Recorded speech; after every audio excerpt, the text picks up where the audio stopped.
welcome to this conversation here on the warning with Katie Couric, and I'm going to turn it over to you right Well, away to Steve, get started. Katie's asking the questions. yeah, I have a lot of You ask the questions questions. always. But Steve, before we start, maybe you should, I think it might be interesting for people joining us to hear a little bit about how we know each other and kind of our Mhm. professional history. We go back. When did we first cross? Like in the McCain and Bush years, uh, Yes, I think and especially during the McCain campaign. especially during the McCain campaign, and of course the very famous Sarah Palin interview that you did, which I tell people all these years later, that everything that was going on in that campaign on that day when that interview came out, it was literally the third biggest problem of the day, right? It was the global economy was collapsing. Um, it That's was right. a John McCain was Senator McCain was headed to D.C. and right for that emergency meeting. Remember, and it kind of didn't Mhm. help him because he It didn't did not. seem that engaged with economic information. It was a moment. It was a moment in time. I'm still waiting. I was 30. I was 37 when I was doing the McCain campaign, and I'm 54 now, and I'm still waiting for somebody to tell me what the unfair question it is that you asked Katie Couric. Excuse me, that Katie Couric asked Sarah Palin. That you asked Sarah Palin, and the one thing that people really missed in that moment in 2008, you asked this question of Palin, which is so what do you read every day? And if you're preparing somebody for any type of national interview on a presidential campaign, this is just a very early question that you go through. What do you read? What's the last book you read? Uh, Childhood pets, basic, basic stuff. And when Sarah Palin answered that question, it wasn't that she doesn't read, it was her way of telling you to go fuck yourself, right? From a and so when you live by that creed, right, you see what happens. So at any rate, right, it was a grievance based answer. And I remember when the campaign ended and Republicans are out of power, and really the locus of the Republican Party switches to Sixth Avenue in New York. Roger Ailes, Fox News, is the new head of a party, and Fox News has fundamentally staffed the government, these many years later. But you have all these people who were supposedly serious journalists, independent voices that were conservative in their strength, sitting there in the months after the McCain campaign ends, talking about Sarah Palin as a serious future presidential candidate. They engaged in the pretend with it, and all of it takes off from there. Mitt Romney going to get Trump's endorsement in 2012. Trump was a buffoon. You lived in New York. I grew up in New Jersey. No one wanted Trump's endorsement for any serious purpose. What Trump did was tap into this racist current in the party on the birther strain, and John McCain was appalled by it and condemned it, and Mitt Romney tried to exploit it. And so everybody made their accommodations one step at a time over many years. And I literally, you could unpack 16 years of comments of mine without contradiction, right? From the first instance, going back to and my attitude on this was always she failed um, at a performance level, at a character level. She was a terrible pick, but there was no unfairness against her. There's no conspiracy against her. There was a conspiracy of stupidity that erupted after the fact in defense of her. And so we have journeyed many miles down the proverbial river over this last 2 decades to this moment where we are now. But we'll always be bound up by this. And all you did, you were the third major anchor, right, to interview her. But you were the one who asked questions that revealed an aspect of her character that people are still talking about, 20 years later, basically. And the last thing I'll say about it is there's so few of those types of interviews that are so necessary for the American people to see, that take place at all. I mean, I think I could count on my hand, right, the number of interviews that Trump has had that have had been deeply revealing interviews. It's interesting, Steve, because I was thinking about Bill Crystal the other day, and he was, well, I think about him a lot because I read the Bulwark and what they're doing, and he was one of Sarah Palin's early supporters. I remember reading that he was really taken by her, and I wonder how you think the Tea Party movement led to the MAGA movement, because I think there is a pretty direct line, is there not, from what was happening in that 2008 campaign and Donald Trump sort of taking the mantle of this disenfranchised, grievance ridden party, section of the party. So let's take a leap forward from 2008 to 2016. And the craziest answer that anybody gives to a question is Jeb Bush. Now, think about this, right? Whole campaign, Donald Trump in it, gold medal winner, craziest answer to a question. Jeb Bush gets it, keeps it for all time. I'm going to tell you what it is. But even before we get there, think about how insane it seems. Like, Jeb Bush looked into the mirror and came away with the conclusion that there's going to be a third member of the Bush family that was elected to office of the President of the United States. That his father was on a national ticket in 80, and 84, and 88, and 92, and then his brother in 2000 and 2004, and he was going to be on a national ticket in 2016. It's extraordinary hubris. It was rejected by the country, right, at a fundamental level. We don't talk about this with regard to Secretary Clinton, and that was an aspect of it. Are we really going to elect somebody's spouse after they had been president for 8 years, or somebody's brother? But at any rate, Jeb Bush is asked a question, knowing then what we know now: would we have invaded Iraq again?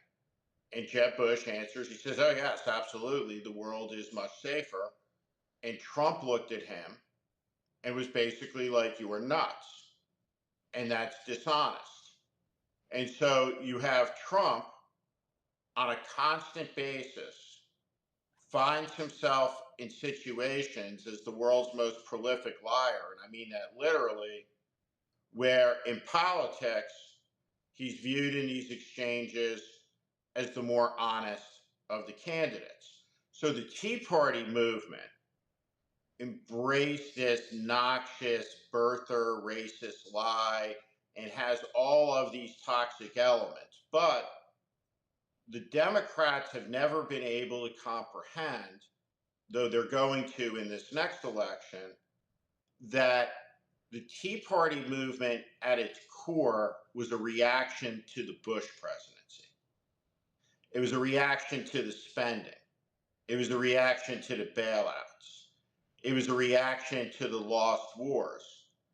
And so what Trump did is burn down an institution that the grassroots of the party felt had been betrayed by the weakness of its elected leaders.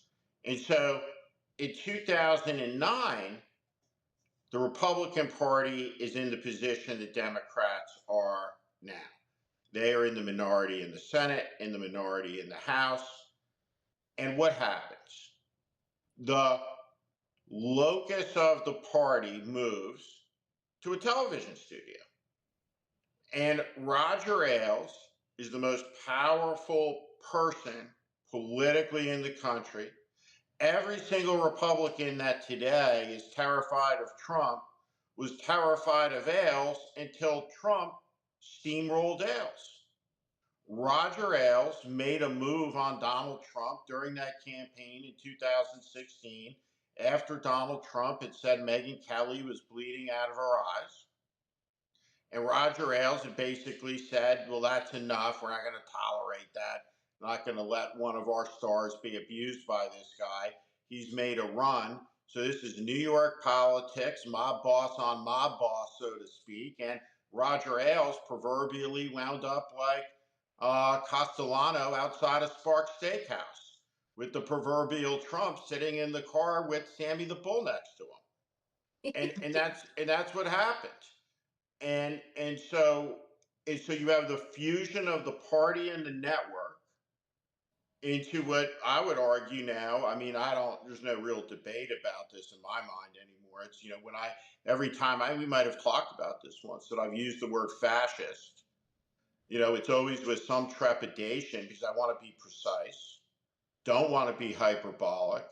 I want to be precise and impactful in my use of language. And he is a fascist, and and I've been right about that. And so we've gone on a long journey over 17 years from that moment to this moment, and it's all deeply connected together. Yeah, you and I had a pretty dark conversation election night, and I'm just curious now, 6 months later, is it worse than you ever believed it would be, Steve? Or did you predict this? I I predicted it. I predicted the violence before the 20 election. I predicted that Trump could be the nominee from the moment he came down the escalator. Um, I predicted it spot on, but predicting it and knowing it is different than experiencing it. And so, what you realize when you're experiencing this and you're seeing masked federal Gestapo, and that's what it is, purposeful use of these masks to instill fear amongst the people and the government of the people, by the people, for the people. Um, the consequences of what Joe Biden did and a small team of people around him have been profound. The people who got online to be in support of that delusion did a tremendous amount of damage and predicted it all. But there's a saying: the years are long, the days are long, but the years are short. And so there's a lot of long days right now. And what you realize is that we grew up certainly during times of momentous events. You were on the air during September 11th. Um, World War II, when we've experienced it in 3-hour movies. And we always know how it's going to end. But in 1939 in London, or 1940 or 1941, the days were the same length they are today. And you don't know what's going to happen next. But I have a lot of faith that, knowing the history of the country, that the country's very resilient.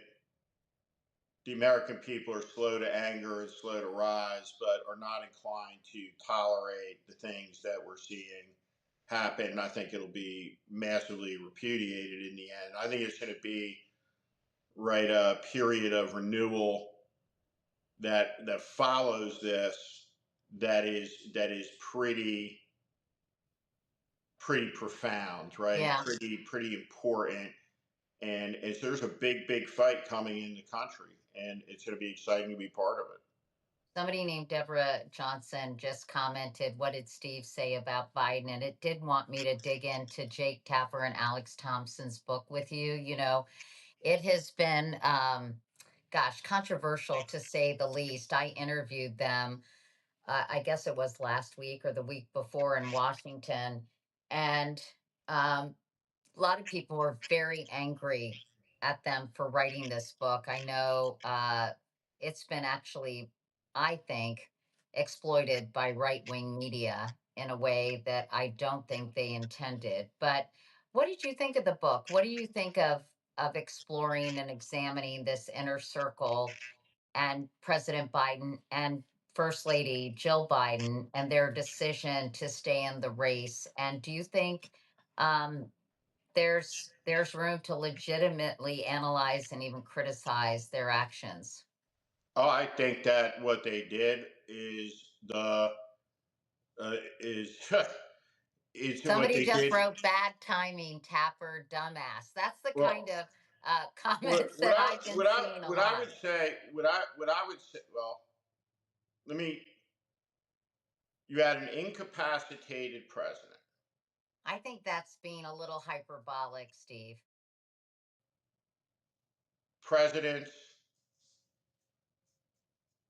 advisors quoted in this said, "President's not ready to function at 2 a.m." Well, that's true. I don't know. President was not Incapacitated. I would prepared. say limited. Let Limited. me. Jake Tapper and Alex Thompson allege of conspiracy. There was no conspiracy, right? Excuse me. They allege a cover up, right? There was no cover up because everything happened in plain sight. And it was patently obvious. I saw it. Dean Phillips saw it. George Clooney saw it. The Democratic members of Congress saw it. And so what Jake Tapper details are the extraordinary actions of five people who put themselves and their power and Biden's ambition for more, his wife's ambition for more ahead of the country. And they created a disastrous situation. Joe Biden promised to be a transitional president and implied strongly he would serve one term.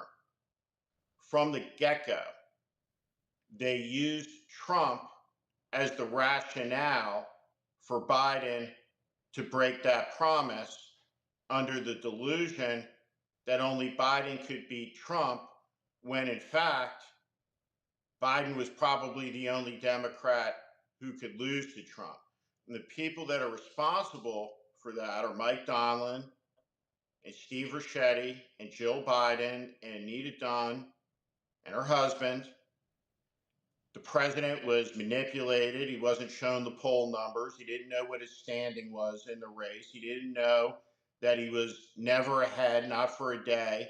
Those people lied to the Democratic Party. They lied to the American people. And over again, they said that they were ahead, and they were not. And so what happened in the election was the most prolific liar and the most dangerous man in American history was elected narrowly because he was viewed as more honest about Biden's health and fitness, about the border, and about the economy. And so the Democrats shouted down anybody that told the truth about this, me included, and they assassinated their characters, and they canceled the New Hampshire primary, all of it, all of it, in a nakedly blatant partisan attempt to put his interests ahead of the country's at an existential moment. And the country repudiated it. And any person who was materially involved in it, who thinks that they're going to be on the ticket in 2028, or that, in Chuck Schumer's words, we just move forward, and that there's no accounting for that. The Donald Trump, as bad as he is doing and the terrible things he's doing, is far more popular than the Democratic Party. Why? The brand is shattered. It's broken because of the gaslighting and because of the lie. But the omission in the Tapper book is the media role. And so you have someone like Joe Scarborough, who's on the record saying every single person who comes on my show says one thing on camera and something else off camera. What they said on camera was this was the best Biden ever. And what they said off camera is, I can't believe he's running again. So there was a conversation that took place off camera between the most powerful people in the country in the media, and another one that took place off camera that the American people didn't get to see. I So think it then a was little really, bit I think later it was, on, I was going to say, Steve, I think it was really uncomfortable for a lot of journalists to, I'm not justifying it, but I think, people forget journalists are human beings. And I think it was very uncomfortable for them to question Joe Biden's mental acuity or decline. And I think it's sort of like asking your father to give you the car keys, right? And then when any suggestion was made, like David Axelrod, right, was one of those people who spoke pretty openly about this. George Clooney, as someone just said, uh, they would get so pummeled. But I think you're right. I'm not, as I said, I'm not justifying it. I think there should have been more focus. And I asked Jake when I interviewed him, do you think the fact that Fox News was sort of mocking and belittling and uh, kind of very cruelly, and one might argue how people treat Trump in that way too, but how they were cruelly portraying Joe Biden as tripping and losing, his way on a stage or falling off tripping on something, that it almost something internally made you discount it in a way. I thought that was sort of interesting because I think sometimes we forget about sort of the human emotional impact that sometimes these issues have on reporters. um, well, listen, we have in this country a total collapse of trust in the media. It's so bad that your average person doesn't believe it's possible to know what's real by consuming it, right? So we live in a country fundamentally where, right, there is no reality anymore. There's been a battle that's gone on in this space between the lie and the truth. It's wrestling out there, and the lie is prevailing in a lot of ways. But I just Fox is extreme and dishonest. Scott Jennings works for CNN. How did we get here? So Jake Tapper's not going to talk about the CNN fight music before the Trump town hall, before the glorification of Trump, right? The entire premise of the New York Times coverage has been that Maggie Haberman is an exceptional reporter, uniquely positioned, a Trump whisperer, entire millions of dollars of brand campaigns alone she can interpret. And in the end, I guess they missed the lead, which is that he's a pretty dangerous fascist, which some of us have seen coming for a long time.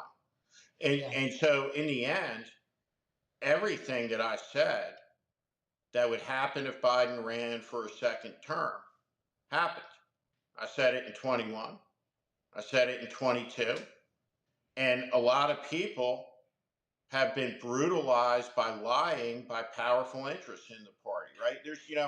The media tells the country that the two parties have nothing in common. They have something in common. Yet 85% of the country looked at a Biden Trump rematch and said, we don't want it. And the leadership of the two major parties was, well, that's the choice you're going to get. And it created disaster. And so what I would say to some people that are out there whether it's Cheryl, you were a Republican, and I don't know Cheryl, an apology for being a Republican, a party that I left in 2018 on a matter of integrity and conviction because the party left me on these core issues. But in a two-party system, what party is it that Trump beat? And why did they beat it? Why did so many people who voted for Barack Obama suddenly turn racist and vote for Trump? Right, in the estimation of so many of the leading experts of the Democratic Party. So we have a situation where we're approaching the last chance elections, Can or I into ask the you, abyss we go.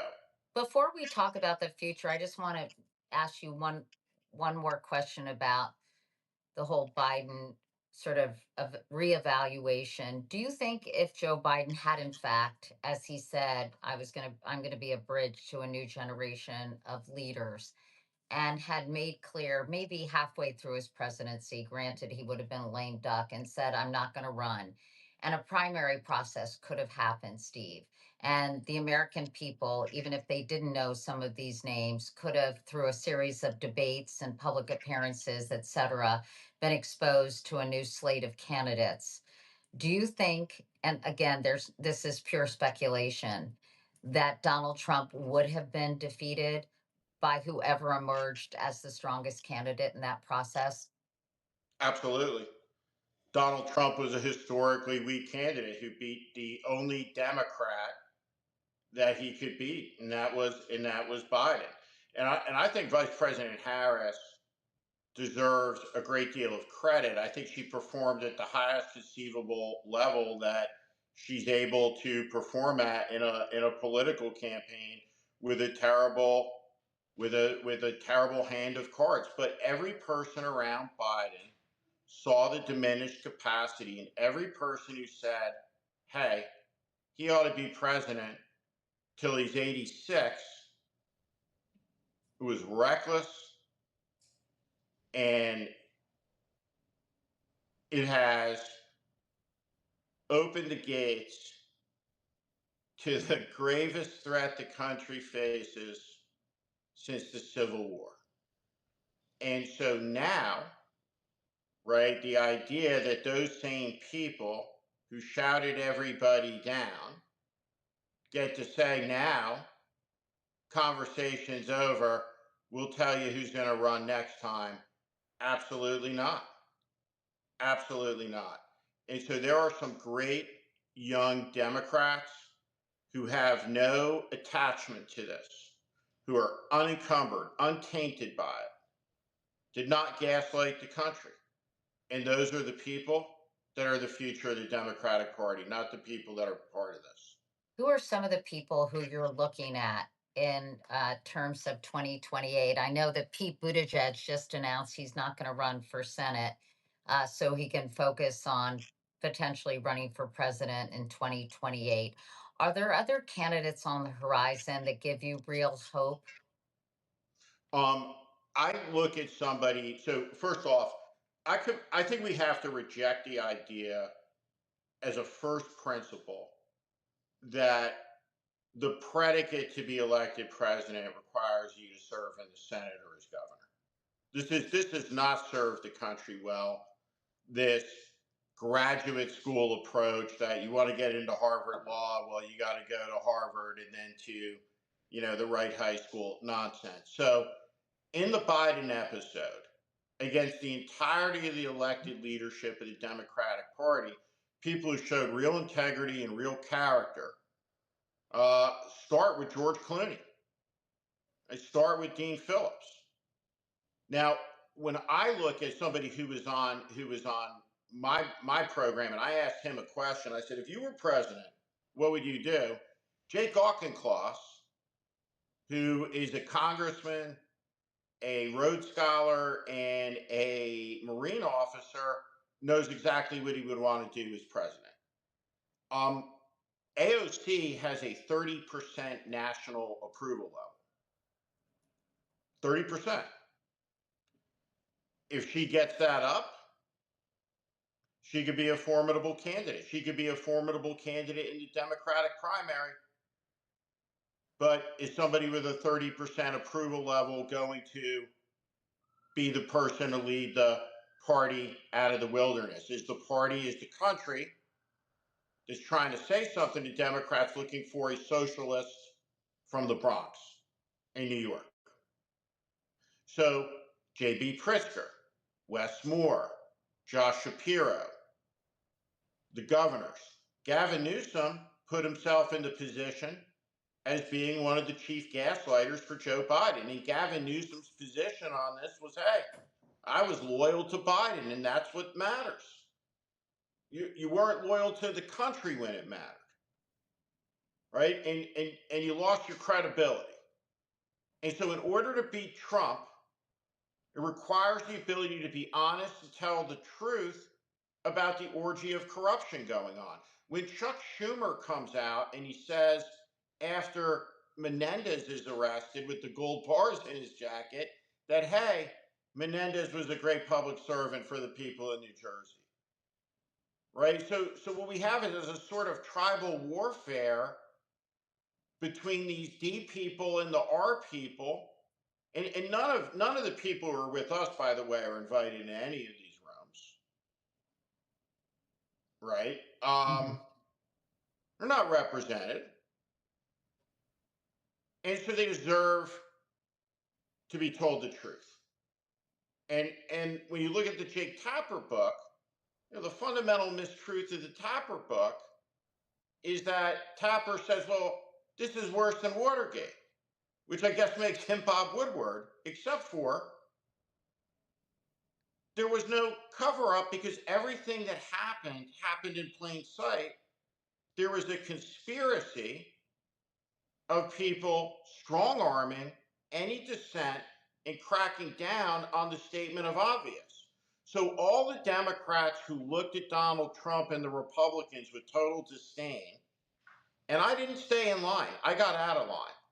So the day that Trump came down the escalator, when I denounced him, every single Republican was with me. When I look around, from every person I ever worked with for my entire career, the Republican Party, all of them, thousands of people. There's like 4 or 5 left. Right? Do There's you 4 or think 5 left.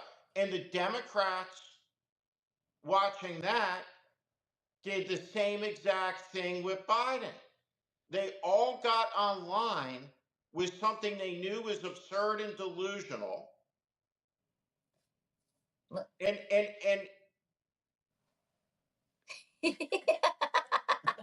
Thank you, Winter Brightly. Let Katie speak. No, I catch your point. And speaking of moving forward, Steve, do you think we're hearing rumblings by Republicans about the budget bill? Josh Hawley and Susan Collins and Rand Paul is worried about the deficit. And then there's this little known part. I was just talking to Joyce Vance about this hidden provision that says that it will limit uh, the judiciary's ability to use contempt of court rulings to actually force an issue on anyone, including perhaps the President of the United States. Do you think that bill is going to pass? And do you think any Republicans are going to grow a pair finally? I don't know. But I would, it's astonishing to conceive of the question. And let's use Rand Paul as the specific example. And so however long Rand Paul's been around now, right? What's the shtick? Right? I'm a constitutionalist, the Bill of Rights, spending, spending, spending. So I'm a moderate Republican, always have been, which means, right, the moderate Republican, by past definition, is the most fiscally conservative person in the country. So I like the spending restraint as an argument. It's why I was a Republican. So here's the difference between a million and a billion and a trillion, so you can understand the $5 trillion debt that they're talking about adding in this bill. If I say to you, Katie, we'll meet up in a million seconds. That's in 12 days. If I say let's meet up in a billion seconds, we will see each other in 33 years. If I say we will meet up in a trillion seconds, that's in 33,000 years. That's the Okay, difference Steve, when between did you spend the time figuring that out? that's the difference between a billion and a trillion. And they're adding 5 trillion of debt. Never before has so much been taken from so many by so few with so much. And if you care about the idea that we shouldn't completely bankrupt the country for our kids, if that strikes you as a moral chord, right? That like when you die at a personal level, right? Am I going to leave my kids a giant mountain of credit card debt? The amount of stealing from our kids' future with this piece of legislation, there's never been anything like it. It's the most corrupt single piece of legislation in the history of the American Republic in 250 years. Any person who has any attachment whatsoever to like a conservative principle, one thin thread of attachment left, right, to the size of government, right, to restraint, to fiscal order and management, cannot conceivably consider voting for this, but they will because it's a rubber stamp and it's a Politburo, and it's extraordinary to watch it all unfold. And You think it'll be stopped? Do you think it'll be stopped, Steve? I think I don't know. I honestly don't know. I mean, I don't. I still don't understand how. Look, 3 years ago, I said Marco Rubio is the type of guy in 1959 in Cuba, he would have been carrying Castro's coat, which is exactly what he turned out doing, except Castro's Trump. Um, he got 99 votes in the Democratic Senate. Pete Hegseth got confirmed. Tulsi Gabbard got confirmed. Robert Kennedy got confirmed. It's astonishing. Right? So, if those people could get confirmed, is it possible that bill could pass? It is possible. But what it will do is trigger a level of pain and suffering, collapse of rural health services and hospitals, a great taking of SNAPs, public lands. food for Um, kids, food for hungry kids. oh yeah, I mean, and it's terrible, and it's going to be real devastating. And the problem politically is still right. You have to win an election, and the Democratic Party, because it's anchored to this Biden insanity, can't move on. Well, maybe they will. Maybe they can. Maybe And some of. and so that's the question. You have to be able to win. You have to have credibility. Hey, Steve, before we go, it's interesting. I was watching something somewhere. I watch so much and read so much, I don't even remember. But there's this guy named Lawrence Britt, and apparently this poster was available at the Holocaust Museum.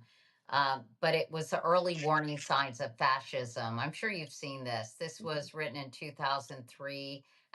This Lawrence Britt wrote it after researching 7 fascist regimes: Hitler's Nazi Germany, Mussolini's Italy, Franco's Spain, Salazar's Portugal, Papadopoulos's Greece, and Pinochet's Chile, Suharto's Indonesia. So here are the warning signs, and I just want to go down really quickly and just give me a yes or no with a short statement about each of them. Powerful and continuing nationalism, Yes, absolutely, disdain for human rights, 100%. identification of enemies as a unifying cause, You bet. Who are the enemies, Steve? Trump talks about the ubiquitous they all the time. There's always a they.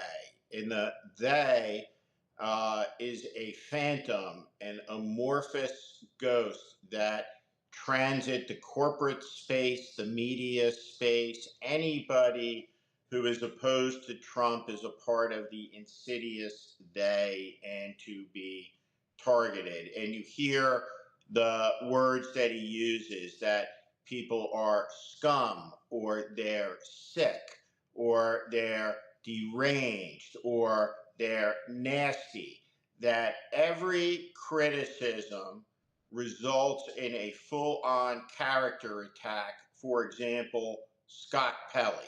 If you tell the truth, you are attacked, because in the end, right, this is a fear-based system, and truth tellers require fearlessness. And so the truth and fearlessness are always married in a way that's a threat to the fascist. Yeah, and I think the vilification of DEI is another way of weaponizing or demonizing uh, people of color, trans people, anyone who and may not be Mhm. a white person in America, a white Christian person in America. All right, supremacy of the military. Absolutely. Kim Jong Un parade on the June 14th, 250th anniversary of the U.S. Army. Greatest desecration in the history of the U.S. Armed Forces. 250th anniversary of the U.S. Army, the Trump parade. It's So disgraceful. it's so gross, and I can't believe. I guess they have no choice, huh? They He's have to the do it. commander. He's the commander. He's the commander in chief, and he wants his parade. And Isn't it to going to get cost his, $250 million?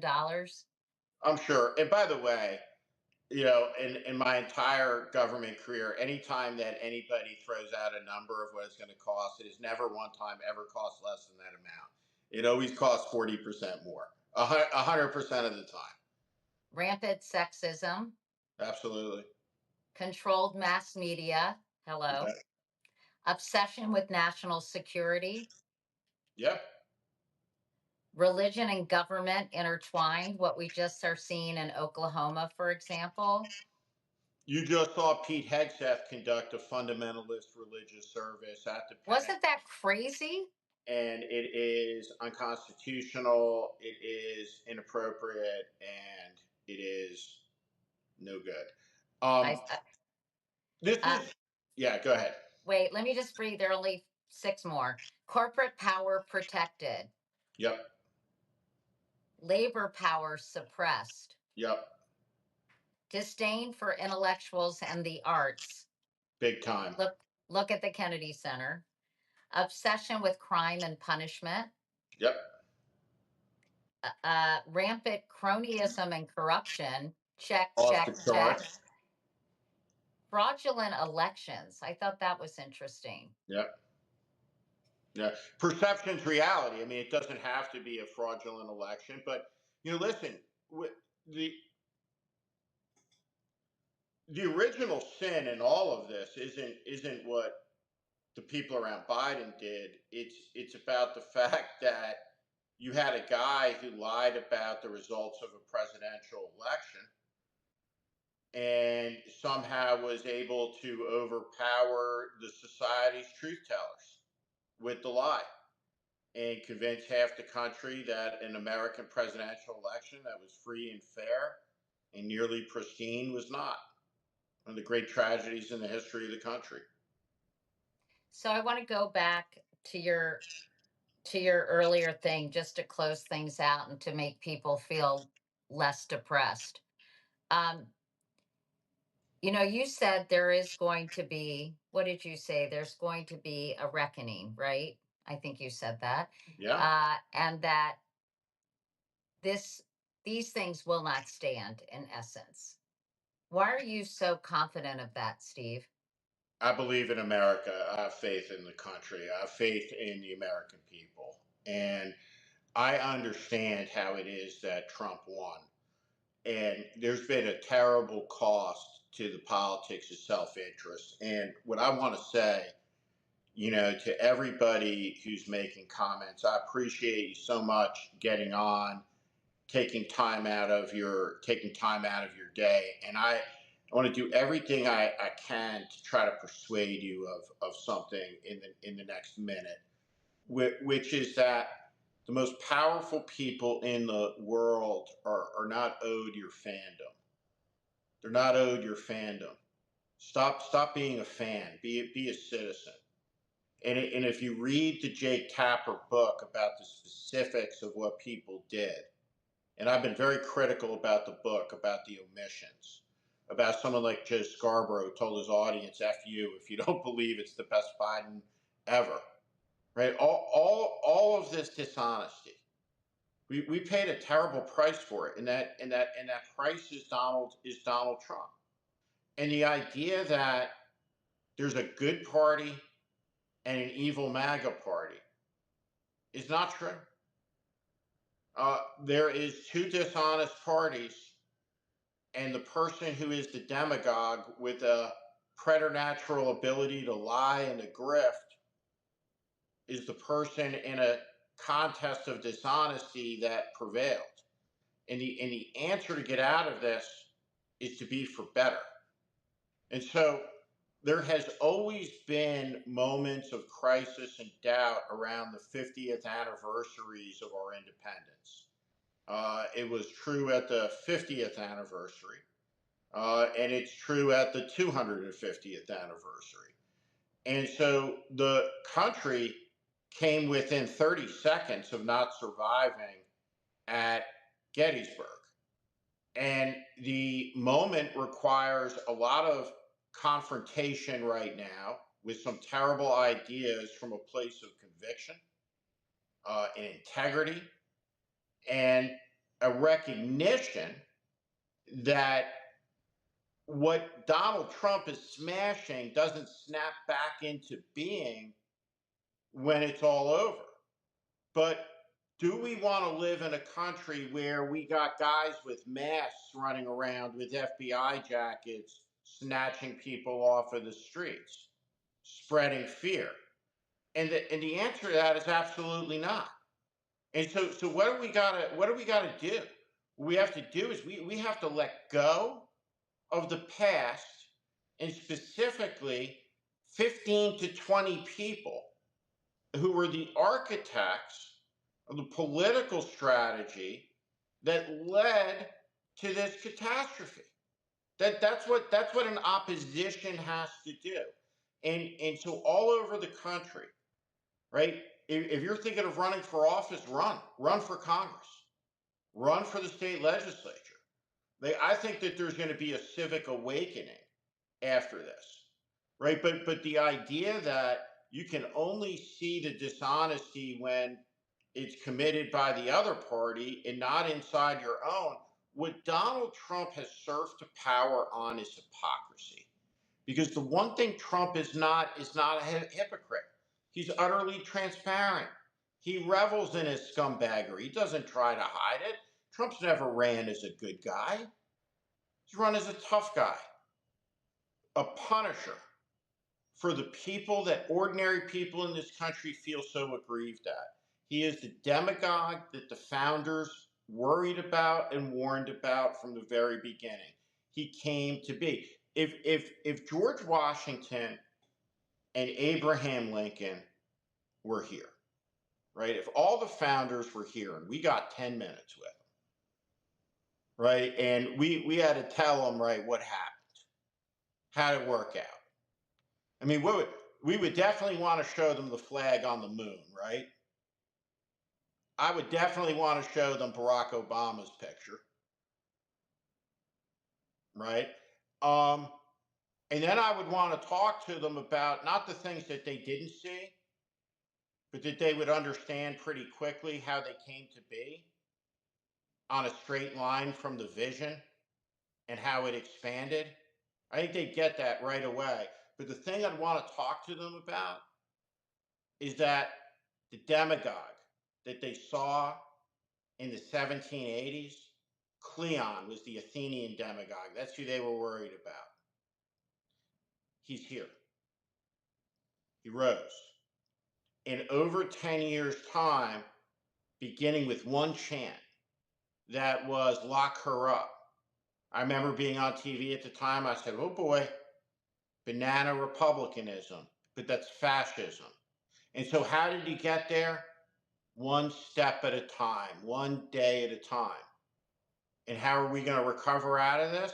One step at a time, one day at a time.